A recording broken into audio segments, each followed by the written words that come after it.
دا ورور ته پوښتنه کړې ده چې یو سړی قسم وخوري، قسم په دې طریقو وخوري چې زبا کما دا پلانې کارو کو نو زبا کافر یم، او که زه مړ شوم نو زه به کفر باندې مړ یم، او بیا دې کس دغه کار وکړو او مړ شو، نو آیا به کفر باندې مړ شو که مړ نه شو؟ الجواب، قسم په دې طریقه سره خوړل چې زه به کافر یم یا به یهودی یم یا به نصرانی یم یا به هندو یم، دا ګناه ده. دومره جذباتي کېږم چې خپل دین ګډوډ کړې. بعض وایي لا اله الا الله محمد رسول الله، بعض وایي زه به کافر یم، بعض وایي د مور سره مې زنا کړې والعیاذ بالله، بعض وایي د خور سره مې زنا کړې، بعض وایي لور ته مې ښځه ویلي. دا څه خبرې شو؟ دا ناروا طریقه ده د قسم چې زه به کافر یم.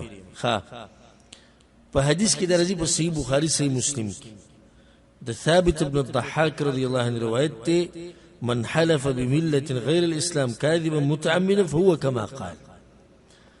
چا چې دې قسم وخوړ اسلام نه علاوه بل دین باندې دروغ او متعمد او قصدا فهو كما قال، نو دې بس دغه شان شو سي چې ویلي. اوس دلته اشکال شو چې دې شي شو، دې مطلب دې کافر شو، نه دې مطلب دې نه چې دې مطلق کافر شو.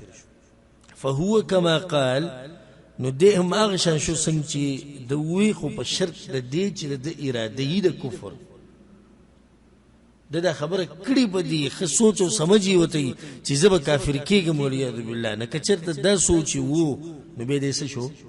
دې کافر شو.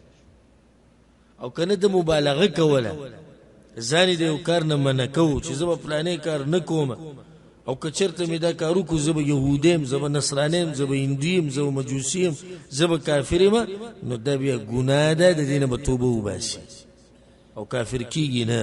په دې باندې علماو اتفاق دی، دا مسله اتفاقي ده چې په دې باندې کافر کېږي نه. شیخ الاسلام ابن تیمیه رحمه الله د علماو دا اجماع په دې را نقل کړی ده.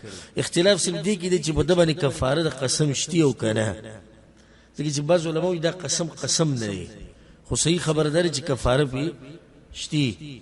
نو بس چې کم سړي دا ووایي که ما دا پلانې کار وکړو زه به کافر یم، نو دی ګناهګار شو، د الله په دین پورې ټوغې کوي، دا یو قسمه ټوغې د دې به توبه وباسي، د دې ګناه نه به رجوع کوي، الله ته به جاړي. دویم کار که دا کار یې وکړو نو بیا به کفاره ده.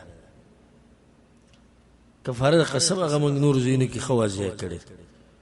او که چېرته دی مړ شو، لکه څنګه چې دې سوال کوي چې د ورور دا خبره وکړه او بیا مړ شو او هغه کار یې کړی دی، نو دا کفاره به د ده د مال نه ویستې کېږي، که مال چې ده پرېښودی دی.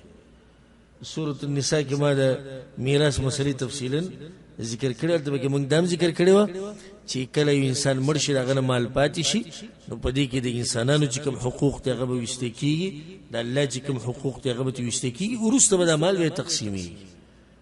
نو د الله په حقوق کې دا هم دي چې د قسم خوړلی او بیا هغه کار کړی دی او کفاره نه ده ورکړې، نه کفاره به د میراث نه اخیسته کېږي، کوم مال چې میراث کې پاتې شوی دی. والله اعلم.